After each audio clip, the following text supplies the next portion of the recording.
Hi, good afternoon everyone. Are you all ready to make a start? Yeah? So my name is Jack Green. I work at the British Council in London. I'm here with Lynn, my colleague from the embassy, British Embassy here in Stockholm. And I'm just going to take you through a few bits about the studying in the UK to attend university in the UK. Okay, so the UK has got a population of 66 million. Yeah, it's about a 2-hour, 15 flight from London, a bit less from Scotland, and UK is half the size of Sweden. I don't know if you knew that, but there we go, and it shows by the map. So, not to leave you in the lurch any longer, there's been lots in the press about it. Some isn't that positive, but I can tell you if you're applying to start next September. All the fees are the same. The student finance bodies have agreed it will be the same next September. Okay, to start then. For the year after that, we're planning at the moment that there will be a deal. So we're hoping that it will stay the same. However, you'll have to keep up to date with the university you're looking for or relevant news about studying to start in 2020. And beyond that, the process is still being confirmed, okay? So again, you need to stay up to date to find about that, okay? You can use these two websites. One is Study UK, okay? Lots of useful information there, and the other one is Ukiza. So, what's it like to study in the UK? There's 169 universities, okay, and there's maybe 600 other institutions where you can take your degree. There's 50,000 programs that you could study, and it's the second most popular study destination internationally for all students from all countries. Okay, that's behind America. And at the moment, including domestic students, there's 2.3 million students studying at universities in the UK. And quite a fair percentage of these are international. Okay, so 1 in 5 students are international in the UK, so it's a real huge international community. 14% of undergraduates are from outside of the UK, and last year there were about 2,600 Swedish undergraduates and almost 1,000 postgraduates that came from Sweden and went to the UK. There are excellent business links. So you take your degree, and then the idea is that after that you would get a job, no? So there's really good business links. Over 2/3 of UK universities have links with business, and they'll be able to support you in that. There's also what we call a sandwich course, a sandwich placement year, where you will spend 1 year in industry. So for example, if you study hospitality, you may spend a year working in a hotel. So it works like that. So you get real industry experience, so you're better prepared for the workplace when you leave university. So the basics here, I'll quickly run through these. There's 4 different systems in 4 different nations. They work in slightly different ways: England, Scotland, Wales, and Northern Ireland. Okay. As I said earlier, you can apply for 2019 or defer for 2020, and the fees will stay the same. EU students pay the same as UK students. You can do this through the government finance calculator. You don't need a visa, and Erasmus funding is also guaranteed for next year too. Again, there's the Study UK website, so have a look on the Study UK website and see and to find out more information. So what type of degrees are there? The thing with studying in the UK, you can take lots. It's very flexible. You can take on a qualification that suits your needs. Whatever you want to study, there's the bachelor's that you can take of arts, science, engineering. In Scotland, it works a little bit different. You will take on 4 years of study, but come out with the equivalent of a master's. Okay. You can take foundation courses. As I just mentioned, we have placement courses. And then there'll be there's flexibility within your study. You can study part-time as well. Then after that, you can take a postgraduate certificate, diploma, or study for your master's as well. So I was practicing how to pronounce this. No? Was it not that good? It sounded better earlier, but these are the entry requirements you need to apply and enter a UK university. And then to study for postgraduate, you'll need your first degree. You can take the language certificate, which is IELTS or the TOEFL. Okay, and there's test venues in London, Stockholm, and Gothenburg to take your English proficiency exam. And then, so where do you want to study? What do you want to study? It's maybe not a quick, easy decision that you make, and it'll be one that you'll take on for the next few years. So start early, think about what you want to do now. I really recommend you come over to the stand and speak to all the universities at the stand. They're all there, they know all the courses very well, and they can really help you try and work out what you'd like to do if you don't know already, okay? So you don't have to know now, but come and speak to us and we can guide you through and help you with that. A lot of people look at rankings to see which is the best university, but that might not suit everyone. So there's other websites you can look at. One is the university website, another is UCAS, Study UK again, but Unistats at the bottom there. It's a good one. If you know you want to study music, for example, type music into Unistats website, and it will give you all the courses of music in the UK. And then it looks at things like student thoughts on the course, the quality of the course, and just it's more general other than rankings. So if you want to think about what you want to study, you can go onto the Study UK website as well. You can do it by subject or by level or by institution. So if you know you want to go to a specific institution, you might want to go to Bristol or Manchester or Newcastle. And then you can go on through that. And then this website, the Study UK website, it's really your central resource. You can find your university there. You can plan your stay. Yeah, you can look at other student experience, what they have to say about life in the UK, and then from there, we hope that you keep in touch with the UK. You could sign up to the alumni awards. If you study in the UK, come back to Sweden and start working in Sweden. It's great. You've had a UK education, but you've come back and you're like leading that on in Sweden. So which university as well? There's lots of different types. Some of the medieval universities, I think Cambridge is 900 years old. It's very old. It's got these fantastic buildings. Cambridge, Edinburgh, Oxford, Glasgow, they're all medieval. Then you have late 19th century, 20th century. We call these red brick universities, Bristol, Manchester, Birmingham. And then you have campus universities.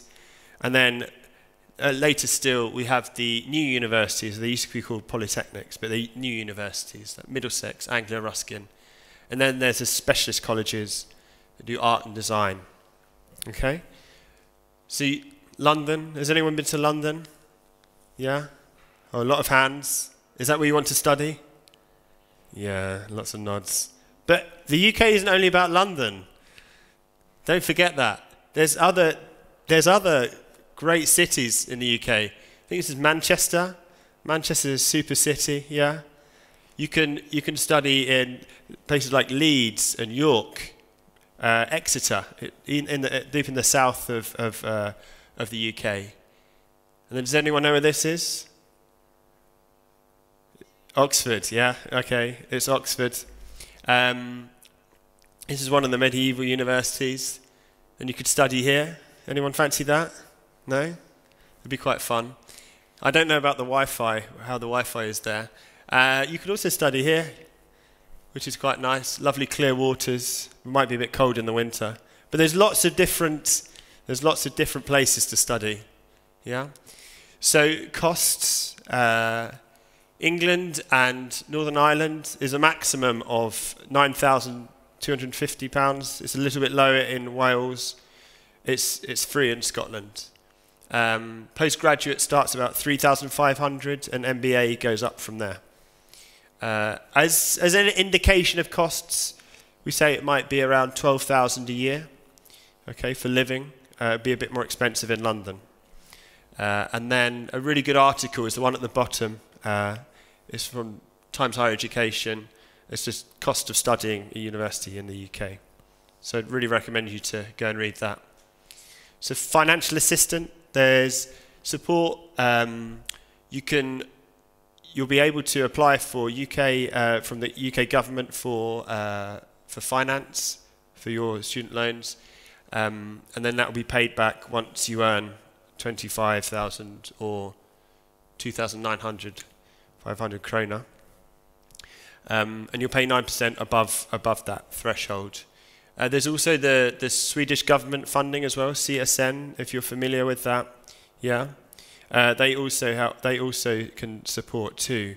I think there's if you take the funding from the UK, I don't think you can take the one from CSN. So you choose one or the other. There's also bursaries, which is based on your parents' income, and then scholarships. And just a quick word on scholarships. They're more common for postgraduates, so once you have your degree and you go on to study more. But they can happen, but there's not a central database of scholarships. So if you know what you want to study and you know where you want to study, you'll be able to find information about scholarships there. But they're not too common at undergraduate. So if you know you want to study engineering at Birmingham, for example, you'd go onto the Birmingham Engineering Department website to see if they have scholarships, okay? And so it's more work. You put the effort in with that. And then accommodation. There's lots of different types of accommodation, and apart from all the time you spend studying, you spend a lot of time making friends in accommodation. You can have your own room catered. There's international halls. The rent is paid separately from your tuition fees, and then you have private halls, homestays, and private rented accommodation as well. So then application, how to apply. If you apply through UCAS, has everyone heard of UCAS, or you know what UCAS is? So UCAS is how you apply to the UK, and you need to do a few things before you start your application. I mean, one is to register on UCAS, so you have your details. I'm sure you have all of those. The other is to think about your courses you want to do. So think about the 5. You get 5 choices. 5 choices, and you write one personal statement for those 5 choices. So you can apply for 5 in one. Your education history, your employment history, and then your personal statement, which I'll come on to in a minute, and the reference. So the reference is your tutor or teacher. They will be your referee, and they will write and say how wonderful you are and how much of a good idea it is for a UK university to take you as a student. Okay? And then actually, I just forgot one, the student finance details. You need to organise this before you go into submit your application for UCAS. There's lots of information on the UCAS website as well, and they have a Twitter and Facebook. I don't know, do you use Twitter or Facebook? Yeah, okay. Then they have those, so you can go and ask them questions if you have any queries. Then the personal statement. Okay, this is really important, and think about who you're writing to. Think about the tutor or someone in the department of your course of study who's going to be reading it, and tell them why you want to do the course, any background you have on it. Okay, any extracurricular activities, this always looks really good. Okay, it can be sports, it could be subject-based, it could be reading. It doesn't, it's just good to have that extra something. And then it's one personal statement. So just a quick recap, look at your preferred universities or colleges. You complete the online form, so your personal statement, your written references. There may or may not be an interview. They might offer you what's called a conditional offer, where if you get the grades, then you'll have a place on the course. And then after that, you'll receive the offers after you have your English proficiency level at at what they require and your academic performances. On the deadlines, one's already passed, the one in October, which is for Cambridge, Oxford, and if you wanted to study medicine or dentistry and those type of subjects. But the next one, we recommend, you don't have to, but we recommend that the one in January is the one where you can apply for 5 different courses, and from there you'll be able to see if you get your first choice or your second choice. Okay, but if you don't apply for that one, don't worry. There is one in June, but this is more riskier. If you know you want to study X subject at Y university, you want to have a look. This is in June. It's called clearing, and so this is where the universities clear their spare spaces. So you may not get your first choice of course, and you might not get your first choice of university, and then end of June, July, you start in September. It could be quite a rush, but it's entirely up to you. We do recommend January, but it's not the end of the world if you apply for the June. So outside of studying, but I presume all of you will spend all your time studying. There's lots of sports teams, lots of music and art societies, student social clubs, subject-based groups. Yeah, there's free museums and student discounts that you can take advantage of. You could become a student ambassador, or you can contribute to the radio or newspaper. There's lots of things to do outside of your studies as well. So then, British food. Is everyone a fan of British food?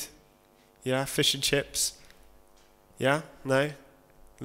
There's not as many nods as I've been to the UK. But this it's not about fish and chips, this slide. This is about how, just like the food, like the culture, the student community is very international. There's lots of different nationalities in the UK. You can go to a tiny town and you'll be able to get lots of food from different countries, and it's really quite international, and it's very different. So just coming to an end, if you have your phone on you, it might be worth taking a quick photo of this slide. These are the useful websites. One is Study UK. Use this. It's a really great website. There's lots of detail. There's also a part on being in the EU as well, which as I said at the beginning, it would be worth staying up to date on. And then British Council of Sweden, UCAS. The middle one, UK Council for International Student Affairs, is more up to date. It's more in depth, but it'll have updates on student affairs in the UK government, and then once you get to the UK, the National Union of Students, and of course, if you all decide to go to London, I'd advise you to go outside of London as well. There's lots of places. So Visit Britain as well. It's a great website which can show you. But yeah, there's questions, FAQs on the Sweden Facebook site, British Council website, and as I said at the beginning, we're on C5. I think it's on the next slide. C5 number 10. So come and ask us questions. Even if you don't know, it's fine. You can come and find out. There's lots and lots of options. As I said, it's a real qualification that suits your needs. It's very flexible, and I suppose it leads us to say just good luck, and I hope that you do choose the UK as an option. Thank you very much.